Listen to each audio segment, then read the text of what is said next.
Hi guys, welcome back to my YouTube channel. I am CA Harshita presenting revision series for class 11. So today we are going to revise cash book.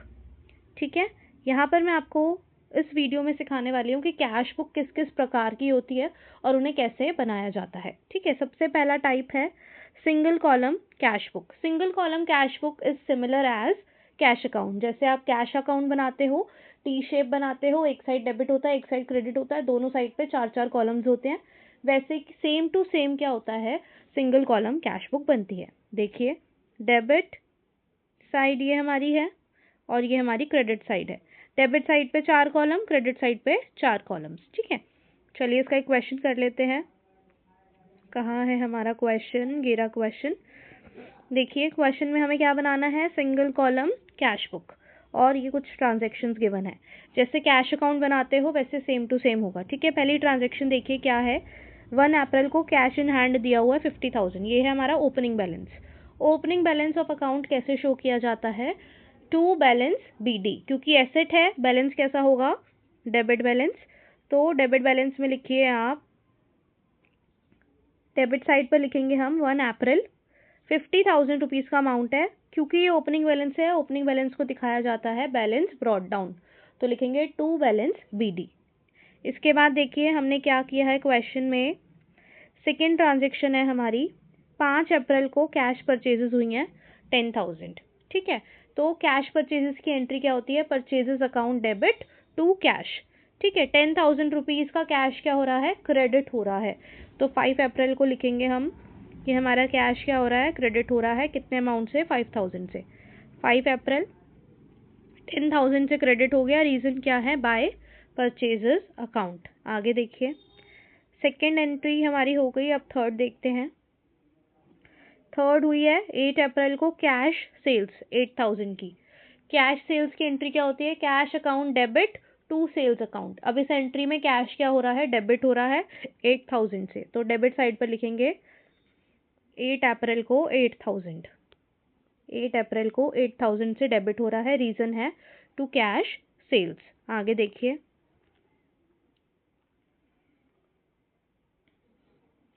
15 अप्रैल को क्या किया हमने, furniture purchase किया. तो furniture account debit to cash, कितने का, 5,000 का. अब कैश क्या हो रहा है यहाँ पर, क्रेडिट हो रहा है, तो क्रेडिट साइड पे लिखेंगे बाय फर्नीचर, कितना अमाउंट, बाय फर्नीचर कितना अमाउंट, 5,000 रुपीज़. ऐसे ही अगली एंट्री देखो क्या है, रिसीव्ड सॉरी 25 अप्रैल को क्या हुआ, हमने कमीशन रिसीव किया. तो कमीशन क्या है, इनकम है, और कैश क्या होएगा, आया है तो debit. Cash account debit to commission, कितना, 1,000 रुपीज़. तो कैश हमारा डेबिट होगा कितने से, 1,000 रुपीज़. रीज़न है हमारा कमीशन रिसीव्ड. आगे देखिए, नेक्स्ट एंट्री हमारी हुई है 30 अप्रैल को, हमने रेंट पे किया है कितना, 6,000 रुपीज़. जब भी एक्सपेंस पे करते हैं तो क्या एंट्री होती है, expense account debit to cash account. तो यहाँ पे एक्सपेंस का नाम है रेंट, तो rent account debit to cash account 6,000 rupees. तो कैश हो रहा है हमारा क्रेडिट. देखिए इधर आइए, यहाँ देखिए 30 अप्रैल को बाय रेंट अकाउंट 6,000. ये क्या किया हमने, सारी की सारी एंट्रीज कर ली. अब आपको पता है आपको डेबिट साइड का टोटल करना है और आपको क्रेडिट साइड का टोटल करना है. जिस साइड का टोटल कम आ रहा है उस साइड पे आप क्या लिखते हो, बाय बैलेंस कैरिड डाउन, और अमाउंट आ जाता है दोनों के टोटल का डिफरेंस. ठीक है, चलिए आगे देखिए. अगला टाइप है हमारा टू कॉलम कैश बुक. क्या नाम है, टू कॉलम कैश बुक. अब इसमें क्या होगा, अभी तक आप क्या कर रहे थे, टी शेप अकाउंट बना रहे थे, उसमें 4 कॉलम इस साइड थे, 4 कॉलम इस साइड थे, राइट. अब क्या होगा, 5 कॉलम इस साइड होंगे और 5 कॉलम इस साइड होंगे. क्यों, क्योंकि अब यहाँ पे आपके अमाउंट वाले 2 कॉलम्स बनेंगे, अमाउंट वाले 2 कॉलम्स बनेंगे. अभी तक हम जो बना रहे थे उसमें सिर्फ कैश अकाउंट का अमाउंट लिख रहे थे. अब आप क्या करेंगे, कैश और बैंक अकाउंट को साथ में बनाएंगे. तो यहाँ पर एक कॉलम और बन जाएगा बैंक अमाउंट. ठीक है, कैश अमाउंट बैंक अमाउंट, दोनों साइड, डेबिट साइड भी क्रेडिट साइड भी। तो ऐसा कुछ फॉर्मेट बन जाएगा, टी शेप फॉर्मेट बनाओगे, डेबिट साइड होगी, क्रेडिट साइड होगी। अभी तक 4 कॉलम बन रहे थे, अब 5 कॉलम बनेंगे। क्यों? क्योंकि पहले अमाउंट का 1 कॉलम बन रहा था, अब अमाउंट के 2 कॉलम्स बनेंगे। एक बनेगा कैश अकाउंट का कॉलम, एक बनेगा बैंक अकाउंट का कॉलम। जो भी आपकी कैश की ट्रांजेक्शन है आप लिख दोगे कैश अकाउंट में, जो भी आपकी बैंक की ट्रांजेक्शन है आप कहाँ लिख दोगे? बैंक अकाउंट में, राइट। चलिए, एक चीज और बतानी है मुझे, हमारा कैश भी क्या है? एसेट है। बैंक अकाउंट भी क्या है? एसेट है। हमेशा कौन सा बैलेंस होगा? ओपनिंग बैलेंस, डेबिट बैलेंस, ठीक है। लेकिन कुछ क्वेश्चन में क्या गिवन होता है? बैंक अकाउंट की जगह आपको गिवन होगा बैंक ओवरड्राफ्ट।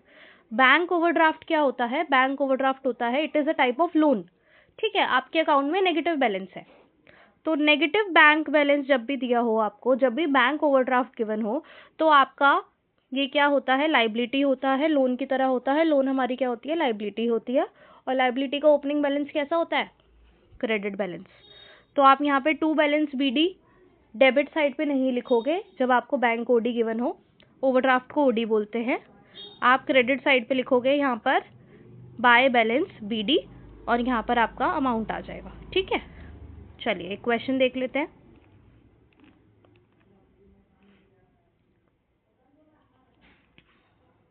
ये रहा क्वेश्चन, ठीक है। ये है हमारा क्वेश्चन नंबर 2। इसमें हमें क्या बनानी है? 2 कॉलम कैश बुक। हमेशा फर्स्ट एंट्री क्या होगी हमारी? ओपनिंग बैलेंस गिवन होगी। देखिए ओपनिंग बैलेंस में क्या गिवन है? कैश इन हैंड है हमारे पास 15,000 रुपये, कैश एट बैंक है 50,000 रुपये। क्योंकि कैश एट बैंक आपको 50,000 रुपये गिवन है, बैंक ओवरड्राफ्ट नहीं गिवन है, तो दोनों के ओपनिंग बैलेंस किस साइड आएंगे? Debit side. तो आ जाइए 1 अप्रैल को लिखिए, कहाँ सॉल्व किया मैंने? ये रहा। 1 अप्रैल को लिखा आपने 15,000 कैश में, 15,000 रुपये बैंक में, ठीक है। आगे देखिए,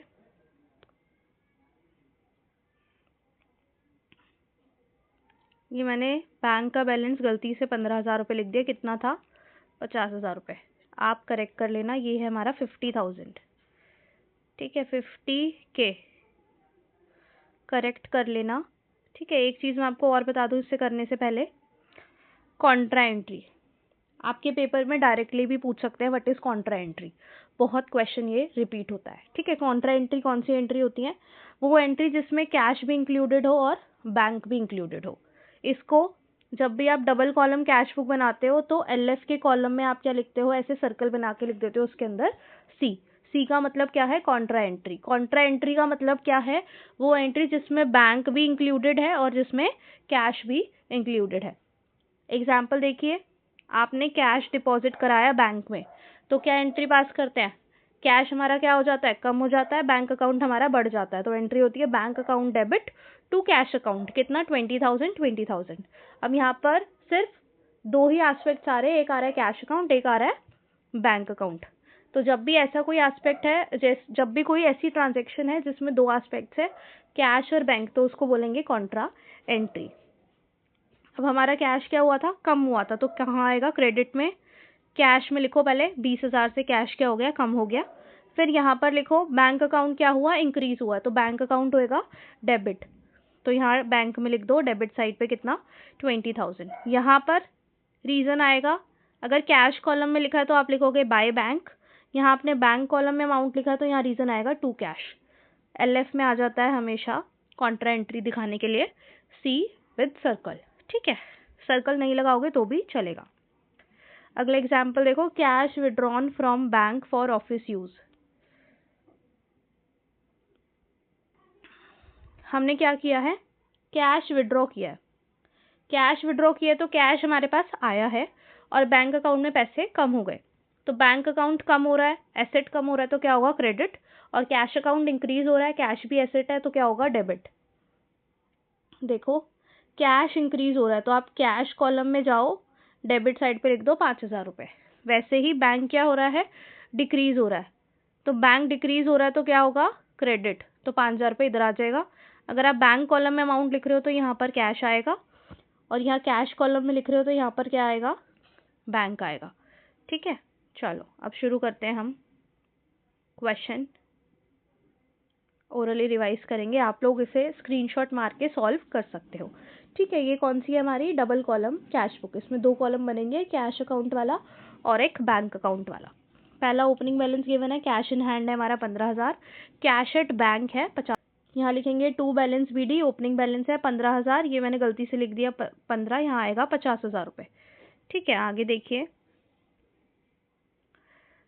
क्या एंट्री हुई है, परचेज गुड्स फॉर कैश। तो एंट्री क्या बनेगी, purchases account debit to cash. Cash क्या हो रहा है, क्रेडिट हो रहा है। तो आप आइए क्रेडिट साइड पे अपनी 2 कॉलम कैश बुक में, 2 कॉलम कैश बुक में आए हम क्रेडिट साइड पे, कैश की ट्रांजेक्शन है कैश में, और यहाँ लिखिए 6,000 रुपये। फिर आपने डेट डाली और रीज़न लिख दिया। ठीक है, आगे देखिए अगली ट्रांजेक्शन है हमारी, डिपॉजिटेड इन बैंक 5,000। 5 मार्च को क्या किया आपने, बैंक में पैसे डिपॉजिट कराए। अब बैंक में पैसे डिपॉजिट कराए तो कैश हो गया कम, बैंक हो गया इंक्रीज। बैंक और कैश दोनों एस्पेक्ट्स हैं, तो ये हमारी कौन सी एंट्री है, कॉन्ट्रा एंट्री है।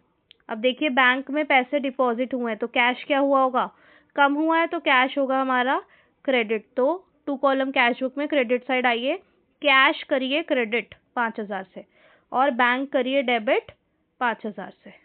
ठीक है, कैसे करना है, जब कैश कॉलम में लिख रहे हो तो यहाँ क्या आएगा, बैंक। जब बैंक कॉलम में अमाउंट लिख रहे हो तो यहाँ क्या आएगा, कैश। हमेशा डुअल एंट्री में, कॉन्ट्रा एंट्री में यही होता है। ठीक है, आगे देखिए, आगे ट्रांजेक्शन देखते हैं हमारी। नेक्स्ट ट्रांजेक्शन है, कैश सेल्स हुई है 10,000 रुपये की। कैश सेल्स हुई है 10,000 रुपये की। कैश सेल्स की एंट्री होती है cash account debit to sales. Cash account क्या हो रहा है, डेबिट हो रहा है, तो कैश अकाउंट में जाएंगे हम और लिख देंगे डेबिट साइड पर 10,000। ये हमारा कैश अकाउंट है, यहाँ लिख दिया हमने डेबिट साइड पे 10,000 rupees 8 March to sales account. ठीक है, आगे देखते हैं, cash withdrew from bank for office use. अब ऑफिस यूज के लिए आपने क्या किया, पैसे बैंक से निकलवाए, तो कैश इंक्रीज हो गया, बैंक अकाउंट डिक्रीज हो गया। Another Contra entry in the question. तो आप LF में लिखोगे क्या, C। LF में लिखेंगे हम कॉन्ट्रा एंट्री है, कैश हमारा आ गया, पैसे विड्रॉ कराए थे, बैंक अकाउंट में पैसे 2,000 रुपये कम हो गए, तो यहाँ रीज़न हो जाएगा बाय कैश, यहाँ आ जाएगा टू बैंक। ठीक है, आगे देखिए नेक्स्ट एंट्री क्या है हमारी,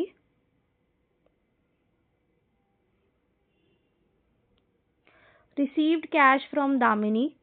कितना कैश आया, 3,000 रुपये का। किससे आया है, दामिनी से आया है। Allowed her discount of 1,000 against dues. मतलब हमें दामिनी से कितने लेने थे, 3,100 लेने थे, 100 रुपीज़ का हमने उसे अलाउ किया डिस्काउंट। तो डिस्काउंट अलाउड हमारे लिए क्या होता है, खर्चा होता है। और कैश कितना आ गया हमारे पास, 3,000 रुपये। तो एंट्री क्या बनेगी, cash account debit 3,000, discount allowed debit कितना 100 टू दामिनी कितना 3,100। समझ गए एंट्री। कैश अकाउंट से मतलब है हमें, कैश अकाउंट कितना डेबिट हो रहा है, 3,000 रुपये, उसके अगेंस्ट में क्रेडिट क्या हो रहा है, दामिनी हो रहा है। तो रीज़न हो गया दामिनी, और कैश हमारा क्या हो जाएगा, डेबिट। तो 12 मार्च को देखिए डेबिट साइड पे 3,000 रुपये कैश। कैश 12 मार्च को 3,000 से डेबिट करा, रीज़न क्या था, दामिनी ने दी है पेमेंट। आगे देखिए नेक्स्ट एंट्री क्या है हमारी, हमें निम्रत से चेक आया है और उसे हमने डिस्काउंट दिया है, allowed her discount 75 against dues. जब भी चेक रिसीव होता है हम मान के चलते हैं हमारे बैंक अकाउंट में पैसे आए हैं, तो bank account debit to Nimrat. ठीक है, देखिए bank account debit, bank account में जाइए, डेबिट साइड जाइए, लिखिए 2,000 रुपये मिले 15 मार्च को। क्यों मिले, क्योंकि निम्रत ने दिए हमें, रीज़न हो गया टू निम्रत। आगे देखिए हमें एक पोस्ट डेटेड चेक मिला है दीपक से 5,000 रुपये का। जब भी पोस्ट डेटेड चेक मिलता है उस चेक को हम जिस दिन बैंक में डिपॉजिट कराते हैं उसी दिन क्या होगी, हमारे अकाउंट में उस दिन पैसे आते हैं। जिस दिन हम चेक को रिसीव करते हैं और उसकी डेट बात की है तो हम क्या एंट्री पास करते हैं, cheque in hand account to Deepak, जैसे दीपक ने दिया है तो to Deepak, cheque in hand हमारे लिए एसेट हो जाता है। ठीक है, फिर इस चेक को जब हम डिपॉजिट करा के आते हैं तो हम एंट्री करते हैं bank account debit to cheque in hand, कि चेक के अगेंस्ट में हमें पैसे आ गए। तो इस दिन पे तो हमारी एंट्री होगी cheque in hand account debit to Deepak. इसमें कैश अकाउंट नहीं आ रहा, तो कैश कॉलम या बैंक कॉलम किसी में भी कोई एंट्री नहीं होगी। 23 मार्च को एंट्री होगी, चेक जो था हम डिपॉजिट कराए बैंक में, तो बैंक अकाउंट हो गया हमारा 23 मार्च को debit.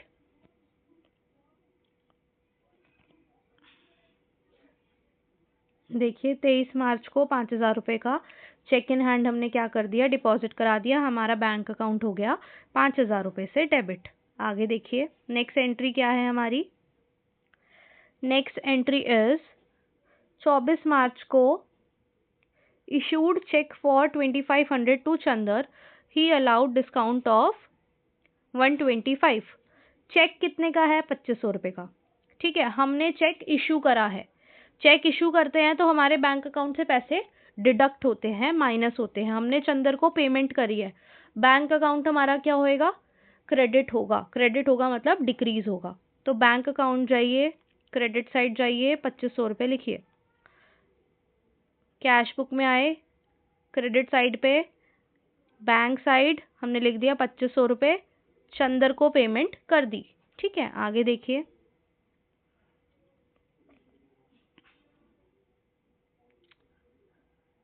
Withdrew from bank for personal use 1500। अब हमने बैंक से पैसे निकलवा लिए पर्सनल यूज़ के लिए। जहाँ पर भी आपको पर्सनल यूज़ दिखे या अपने प्रॉपराइटर ने अपनी पर्सनल LIC पे कर दी, ये सब क्या होते हैं, ड्राइंग्स होते हैं। अब उसने बैंक से पैसे निकलवाए तो हमारा बैंक अकाउंट कम हुआ है। ठीक है, कैश का यहाँ पे कोई भी ट्रांजेक्शन नहीं है, एंट्री पास होगी drawings account debit to bank account. तो हमारा बैंक क्या हो रहा है, क्रेडिट हो रहा है। तो बैंक की क्रेडिट साइड पर लिखेंगे 1500 रुपये। देखिए क्रेडिट साइड पे आइए, बैंक में आइए, 1500 रुपये लिखे हमने, और रीज़न क्या है हमारा कि ड्राइंग्स हुई हैं। ठीक है, उसके बाद देखिए नेक्स्ट एंट्री है हमारी सोल्ड गुड्स टू अशोक मित्रा 40,000 रुपये। 40,000 रुपये की स्टॉक अशोक मित्रा को हमने क्या किया है, गुड्स बेची है। इसकी एंट्री क्या होगी, ये क्रेडिट सेल्स है। यहाँ पर कहीं पे भी नहीं लिखा कि आपको कैश रिसीव हुआ है या बैंक रिसीव हुआ है। तो एंट्री क्या पास होएगी, Ashok Mitra account debit to sales account. क्या कैश है, नहीं है। क्या बैंक है, नहीं है। तो कैश कॉलम में भी नहीं आएगा, बैंक कॉलम में भी नहीं आएगा, कैश बुक में ही नहीं आएगा। उसके बाद देखिए 30 मार्च को परचेज गुड्स फ्रॉम चंदर 50,000 रुपये, क्रेडिट परचेजेस। यहाँ पर भी कैश नहीं है, बैंक नहीं है, तो ये भी कैश बुक में नहीं आएगा। उसके बाद देखिए 31 मार्च को received cheque from Ashok Mitra 2000 and deposited in the bank. आपको 2000 रुपये का चेक मिला है। चेक मिला है तो हमारा बैंक अकाउंट में पैसा आया है, मान के चलेंगे। ठीक है, तो bank account debit to Ashok Mitra. तो बैंक अकाउंट में जाइए, मतलब आप अपनी कैश बुक में जाएंगे, बैंक कॉलम में डेबिट साइड पे, कैश बुक में डेबिट साइड पे बैंक कॉलम में लिखिए यहाँ पर अशोक मित्रा से हमें कितने पैसे आ गए, 2000 रुपये।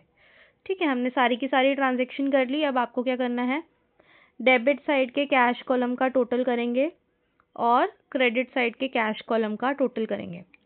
इस साइड आ रहा है 30,000, इस साइड आ रहा है 11,000। तो 30 में से 11 गए, 19,000 आपका क्या आ गया, by balance CD। Last date of the month यहाँ पर लिख देते हैं। सेम हम अप्लाई करेंगे किस पर, बैंक अकाउंट में। बैंक अकाउंट की डेबिट साइड का टोटल करेंगे, बैंक अकाउंट की क्रेडिट साइड का टोटल करेंगे। डेबिट साइड का टोटल कितना है, 64,000। क्रेडिट साइड का देखिए 2,000, और ये हो गया हमारा 4.5, 5, 6,000 रुपये इस साइड का टोटल आ गया। तो 64,000 में से 6,000 गए, बैलेंस आ गया हमारा 58,000। यहाँ पर आप अपना कैलकुलेशन करना वीडियो को पोस्ट करके। ठीक है, जो आपका बैलेंस CD आया है 31 मार्च को, 1 अप्रैल को यही क्या हो जाएगा हमारा, टू बैलेंस ब्रॉट डाउन 19,000, 58,000। ये हो गई हमारी 2 column cash book with question. ठीक है, ये हो गई 2 टाइप की, एक सिंगल कॉलम पढ़ ली और हमने डबल कॉलम पढ़ ली। डबल कॉलम में एक चीज़ और आ सकती है, वो क्या है, देखिए आपको 2 बैंक अकाउंट्स गिवन हो सकते हैं। अब यहाँ आपके पास SBI बैंक में भी अकाउंट है, पीएनबी बैंक में भी अकाउंट है। क्या ऐसा होता है रियल लाइफ में? हाँ, होता है। तो हमारी अब क्या बनेगी कैश बुक? ऐसी, इसको बोलते हैं more than one bank account. Column तो इसमें दो ही हैं, एक कैश कॉलम है, एक बैंक कॉलम है। बैंक कॉलम को भी इन्होंने फर्दर डिवाइड कर दिया दो कॉलम में, एक हमारा एसबीआई बन गया, एक हमारा पीएनबी बन गया। ऐसे ही डेबिट साइड पे करेंगे, ऐसे ही क्रेडिट साइड पे करेंगे। ठीक है, तो चलिए देखते हैं। कैश इन हैंड कितना है? 8500। आप क्या करेंगे? डेबिट साइड पर लिखेंगे टू बैलेंस बीडी, कितना आ जाएगा? 8500 कैश के कॉलम में। अब बैंक कॉलम में आपके पास दो कॉलम है, एक है एसबीआई, एक है पीएनबी। अब देखिए स्टेट बैंक ऑफ इंडिया का बैंक बैलेंस कितना है? 25,000 लिख देंगे डेबिट साइड पे। टू बैलेंस बीडी कितना? 25,000। उसके बाद देखिए ओवरड्राफ्ट। ओवरड्राफ्ट मैंने आपको बताया था क्रेडिट बैलेंस होता है, नेगेटिव बैलेंस होता है। पीएनबी का हमारा नेगेटिव बैलेंस है कितना? 17,500। तो ये किस साइड आएगा? क्रेडिट साइड पे आएगा। By balance BD 17,500। ठीक है, 17,500। देखिए जो मैंने बोला है वही हुआ है यहाँ पर एग्जाम्पल नंबर 3 में। ऐसे हमने बैंक कॉलम को क्या कर दिया? डिवाइड कर दिया फर्दर। ठीक है, अब हमारा कैश था 8500, एसबीआई में भी क्या था? डेबिट बैलेंस था। एक जगह ओवरड्राफ्ट बैलेंस था, वो हमने क्या किया? क्रेडिट साइड पे लिख दिया 17,500। आगे चलते हैं। देखिए कैश सेल्स हुई हैं, तो एंट्री क्या होगी? Cash account debit to sales account, कितना? 7,000। कैश अकाउंट डेबिट करना है 7,000 रुपये से।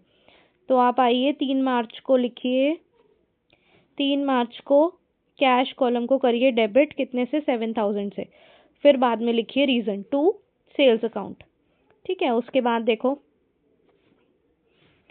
Paid salary to staff by cheque on SBI. अब एसबीआई अकाउंट बैंक कॉलम में जाएंगे, एसबीआई वाले में। ठीक है, अब हमें ये देखना है डेबिट साइड या क्रेडिट साइड। सैलरी पे करी है, तो कैसे पे करते हैं salary? Salary account debit to bank account. कौन सा बैंक अकाउंट? SBI account. तो बैंक अकाउंट क्या हो रहा है? क्रेडिट हो रहा है। तो आप जाइए क्रेडिट साइड पे। क्रेडिट साइड पे बैंक अकाउंट एसबीआई वाले से सैलरी पे हुई है हमारी 10,000 रुपये, तो यहाँ लिख दिया हमने 10,000। ठीक है, आगे देखिए नेक्स्ट एंट्री में क्या हुआ है? 8 मार्च को चेक रिसीव हुआ है अनिल से, जो हमने डिपॉजिट कराया है पीएनबी में 9,000 रुपये, मतलब पैसे आए हैं। तो bank account debit to Anil, bank account debit to Anil, कितना अमाउंट है हमारा? 9,000 रुपीज़। अब कौन सा बैंक अकाउंट? पीएनबी वाला। तो पीएनबी वाले में जाओ डेबिट साइड पे, पीएनबी वाला डेबिट साइड पे अनिल से पेमेंट आई है कितने की? 9,000 रुपये की। ठीक है, समझ गए? आगे देखो कैश डिपॉजिट करा के आए हो आप एसबीआई अकाउंट में, तो एंट्री क्या होगी? Cash account debit to SBI bank account. ठीक है, नहीं कैश डिपॉजिट हुआ है तो एंट्री होगी SBI account debit to cash account. Cash decrease हुआ है तो कैश होगा क्रेडिट। ठीक है, अब आप क्या करोगे? देखो कैश और एसबीआई अकाउंट है, एसबीआई बैंक अकाउंट है, तो ये हो गई हमारी कॉन्ट्रा एंट्री, क्योंकि यहाँ पे बैंक भी है, यहाँ पे कैश भी है। तो आप करेंगे कैश अकाउंट को क्रेडिट, कैश अकाउंट को क्या किया था हमने? हाँ तो ठीक है, कैश अकाउंट को करेंगे क्रेडिट, कितने अमाउंट से? 5,000 से। और एसबीआई अकाउंट को करेंगे डेबिट 5,000 से। ठीक है, फिर डेट और रीजन लिख देंगे हम। Got it? चलिए, और एलएफ में आप लिख देंगे कि ये कॉन्ट्रा एंट्री है, सी से क्या कर देंगे? डिनोट कर देंगे। आगे देखो, देखिए अब क्या हुआ है? अमाउंट ट्रांसफर हुआ है from SBI to PNB account. SBI account से पीएनबी अकाउंट में पैसे गए हैं, तो पीएनबी अकाउंट क्या हो रहा है? इंक्रीज हो रहा है। तो पीएनबी अकाउंट आप पहले कर दीजिए डेबिट। आइए पीएनबी अकाउंट डेबिट साइड पर 3,000 रुपये। ठीक है, और एसबीआई अकाउंट क्या हो रहा है? क्रेडिट, तो एसबीआई अकाउंट हो जाएगा 3,000 से क्रेडिट।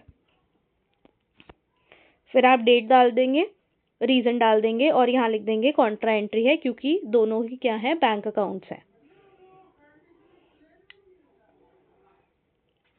आगे देखिए, cash withdrew from SBI. SBI account से आपने क्या किया, पैसे निकलवाए हैं, तो कैश हो गया कैश हो गया इंक्रीज, तो होगा डेबिट। एसबीआई अकाउंट से निकाले गए हैं तो एसबीआई अकाउंट क्या होगा, क्रेडिट।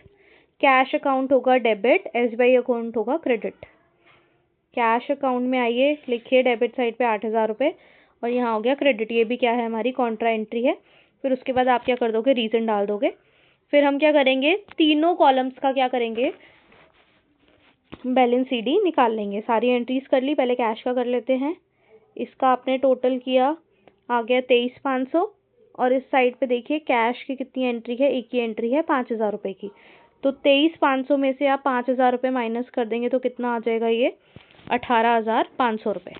फिर जाएंगे हम एसबीआई में, बैंक में गए, एसबीआई में इसका टोटल है हमारा 30,000 रुपये डेबिट साइड। क्रेडिट साइड का टोटल देखिए कितना आ रहा है, 10, 18,000, 18 और 3 21,000 रुपये, तो 21,000 रुपये टोटल आ गया। 30 में से 21,000 गए, 9,000 रुपये, तो इधर आ जाएगा बाय बैलेंस सीडी 9,000 रुपये। वैसे ही आप इधर देखिए 17,500 क्रेडिट साइड का टोटल है, और यहाँ पर कितना टोटल आ रहा है, 9 + 3 12,000 रुपये।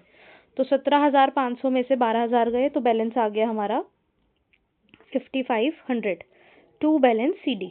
ठीक है, अब अगर आप इसको कैरी फॉरवर्ड करेंगे तो यहाँ आ जाएगा टू बैलेंस बीडी, और कैश और एसबीआई का आप यहाँ पे बैलेंस लिख दोगे, और अगर यहाँ लिखोगे बाय बैलेंस बीडी तो आपका 5,500 यहाँ आ जाएगा एज अ ओपनिंग बैलेंस। ठीक है, ये हमने सीख ली 2 कॉलम कैश बुक, और इसमें ओडी भी कहीं ना कहीं कवर हो गया। ठीक है, 2 कॉलम कैश बुक में भी हमने एक मोर देन 1 बैंक अकाउंट भी सीख लिया। चलिए आगे देखते हैं। आगे कैश बुक होती है हमारी, थर्ड टाइप है पेटी कैश बुक। पेटी कैश बुक आपकी होती है छोटे मोटे खर्चों के लिए, आप एक कैश बुक अलग से बना लेते हो। ठीक है, इसमें भी एक होता है सिंपल पेटी कैश बुक, एक होता है एनालिटिकल पेटी कैश बुक। ठीक है, आपको दोनों सीखनी है। इसका कुछ अलग सा फॉर्मेट होता है, ये आपको याद करना पड़ेगा। ठीक है, ये ऐसे डिवाइडेड है। सबसे पहले आपको अमाउंट रिसीव होगा, आप लिखोगे लेजर फोलियो, फिर आप लिखोगे कैश बुक फोलियो, फिर लिखोगे डेट पर्टिकुलर, फिर यहाँ एलएफ आ जाएगा, वाउचर नंबर, अमाउंट पेड। जो भी आपको पैसे पेड रिसीव होंगे, पहले आप यहाँ रिसीव लिखोगे कि मुझे इम्प्रेस्ड मिल गया। पेटी कैश बुक होता है छोटे मोटे खर्चे करने के लिए, हम एक पेटी कैशियर बिठा देते हैं, वो छोटे मोटे खर्चे करता है, तो उसको महीने के हिसाब से अंदाज़ा लगा के 10,000 रुपये मान लो, 10,000 रुपये का हमारा छोटा मोटा खर्चा होता है, तो 10,000 रुपये हम उसको दे देते हैं। उसके बाद वो छोटे मोटे खर्चे करता रहता है। ठीक है, तो यहाँ पर पहले उसे अमाउंट रिसीव हो जाता है। मान लो 10,000 रुपीज़ का इम्प्रेस्ड मिला, तो हमने यहाँ पे लिख दिया अमाउंट रिसीव 10,000 रुपीज़, और यहाँ लिख देता है डेट, और वो यहाँ लिख देता है टू कैश कि मुझे कैश मिल गया। उसके बाद जितना भी खर्चा वो करता जाता है, यहाँ वो एंट्री करेगा। मान लो उसने कन्वेंस खर्चा किया, आने जाने का कोई खर्चा किया, तो यहाँ लिखेगा बाय कन्वेंस, और यहाँ पे आ जाएगा अमाउंट।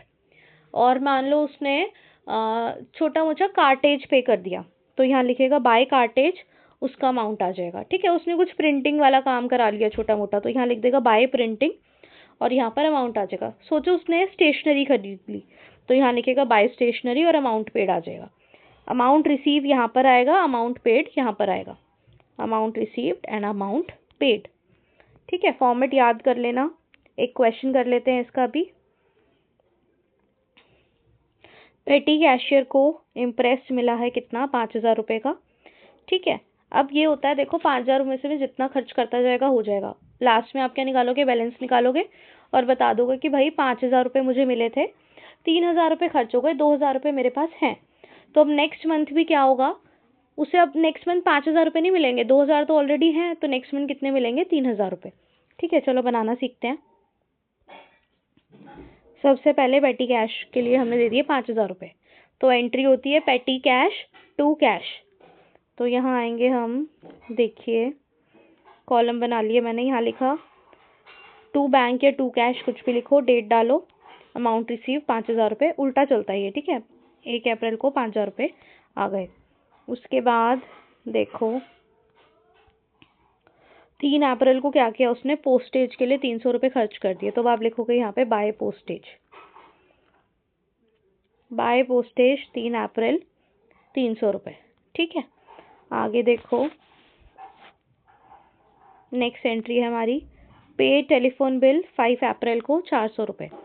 तो अब आएंगे, लिखेंगे अप्रैल 5 बाय टेलीफोन एक्सपेंसेस और यहाँ लिख दिया हमने 400 रुपये।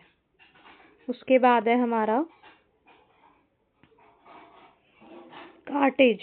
कार्टेज पे खर्चा हो गया 140 रुपये। तो आएंगे हम 8 अप्रैल, लिखेंगे बाय कार्टेज 140 रुपये। ठीक है। उसके बाद है हमारा 9 अप्रैल को क्या हुआ, पोस्टेज का खर्चा हो गया कितना, 200 रुपये। तो लिखेंगे बाय पोस्टेज 200 रुपये। यहाँ लिख दिया हमने बाय पोस्टेज अकाउंट 200 रुपीज़। उसके बाद फिर से आइए ऊपर, यहाँ देखिए कुछ सन्ड्रीज खर्चे हो गए 100 रुपये। सन्ड्रीज मतलब जो छोटे छोटे खर्चे हैं उनको हमने एक साथ लिख दिया कि भाई छोटे मोटे खर्चे हुए थे 100 रुपये के, जिसकी बाइफरकेशन नहीं है हमारे पास। तो यहाँ लिख दिया हमने बाय सन्ड्री एक्सपेंसेस अकाउंट 100 रुपये। ठीक है। उसके बाद देखिए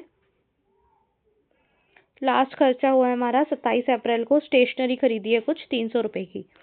तो लिख देंगे by stationery account, by stationery account 27 अप्रैल 300 रुपये। ठीक है। अब आपको क्या करना है, आपने देखा 5000 रुपये आपको अमाउंट रिसीव हुआ है, यहाँ पे आपने लिख दिया टोटल 5000 रुपये। फिर आप करेंगे अपने खर्चों का टोटल, यहाँ से लेकर 300 से लेकर 300 तक। ठीक है। ये आपने खर्चों को ऐड कर दिया। फिर आपने निकाल दिया बाय बैलेंस सीडी की आपके पास कितने पैसे बच गए, कितना आ गया ये 3560 रुपये। ठीक है। अब यही आपका क्या हो जाएगा, opening balance to by balance BD, to balance BD कितना 3560। बाकी जो आपका 5000 होना चाहिए, अब वो आप क्या करोगे, बैंक अकाउंट से फिर से ले लोगे अगले महीने 1440 रुपये, ताकि आपका इंटरेस्ट फिर से कितना हो जाए 5000 रुपये। ऐसे बनती है सिंपल पेटी कैश बुक।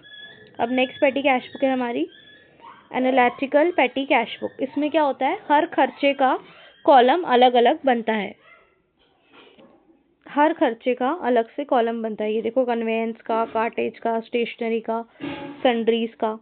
सबसे पहले तो यहाँ पर भी आपका जैसे अमाउंट रिसीव लिखते थे, यहाँ पे लिखते हैं रिसिप्ट्स कि हमें इतने पैसे मिले, इस डेट को मिले, ये वाउचर नंबर है। फिर पर्टिकुलर्स आ जाता है, पर्टिकुलर्स के बाद एक कॉलम बनता है टोटल पेमेंट्स। जैसे आप ऊपर लिखते जा रहे थे ना अमाउंट, वैसे सेम टू सेम लिखोगे। बस इसमें क्या होता है, एक्स्ट्रा कॉलम्स बन रहे हैं कन्वेंस, कार्टेज, स्टेशनरी, सन्ड्रीज। यहाँ पे हर एक्सपेंस का खर्चा आपको दिखना चाहिए। ठीक है। सन्ड्रीज में क्या जाता है, आपके कोई छोटे मोटे खर्चे हैं तो आप वो सन्ड्रीज में डाल देते हो, अगर आपने उसका कॉलम नहीं बनाया तो। बड़े बड़े खर्चों का अलग से कॉलम दिखेगा, छोटे छोटे खर्चे हम क्या करेंगे, सन्ड्रीज में डाल सकते हैं। चलिए एक क्वेश्चन कर लेते हैं इसका भी। एनालिटिकल पेटी कैश बुक। ठीक है। ये कुछ एंट्रीज हैं। सबसे पहले आपको पेटी कैश के लिए कितना पैसा मिला है, 10,000 रुपये 1 जनवरी को। तो आप लिखेंगे 1 जनवरी को टू बैंक अकाउंट या टू कैश अकाउंट कितना मिल गया हमें, रिसिप्ट में लिख देंगे 10,000। उसके बाद जैसे आप खर्चे लिखते जा रहे थे वैसे के वैसे लिखेंगे हम। मेट्रो फेयर हमारा कन्वेंस होता है, कन्वेंस का खर्चा हो गया 50 रुपये 2 जनवरी को। तो लिखिए 2 जनवरी by conveyance 50 rupees total payment में लिखेंगे हम। फिर कन्वेंस का कॉलम बना होगा, उसमें भी क्या लिख दोगे, 50 रुपये। इसके बाद देखिए 2 जनवरी को ही एक और खर्चा हो गया, पेड कार्टेज 250 रुपये। तो अब क्या करोगे आप, टोटल पेमेंट में लिख दोगे 250 रुपये, बाय कार्टेज 250 रुपये, कार्टेज में लिख दोगे 250 रुपये।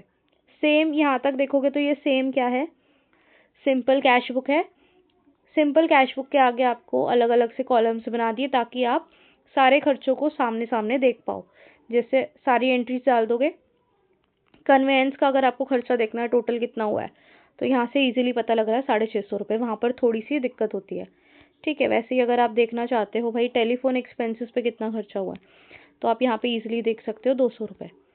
आपको ज़्यादा हिसाब किताब करने की ज़रूरत नहीं है क्योंकि सब कुछ सामने है। पोस्टेज में कितना खर्चा हुआ है, 1200 रुपये। तो ऐसे आप क्या कर सकते हो, ये सारी एंट्रीज यहाँ से देख सकते हो। ये होता है एनालिटिकल कैश बुक। इसको बना लेना, स्क्रीनशॉट ले सकते हो आप। ये हमारा आंसर है। ठीक है। ये हमारा क्वेश्चन है।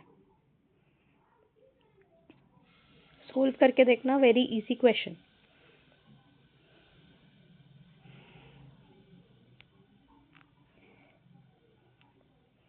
इसके बाद लास्ट में आपको बता देती हूँ फॉर्मेट क्या है।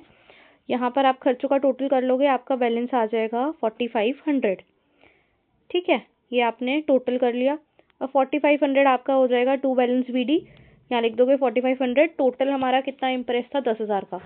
4500 रुपये ऑलरेडी हैं तो 5500 रुपये और दे देंगे टू कैश अकाउंट 5500। ऐसे ही नेक्स्ट मंथ की क्या बन जाएगी, कैश बुक बन जाएगी। So in this way we prepare analytical petty cash book. I think this is done for today. I'll see you tomorrow. Till then, bye. Take care.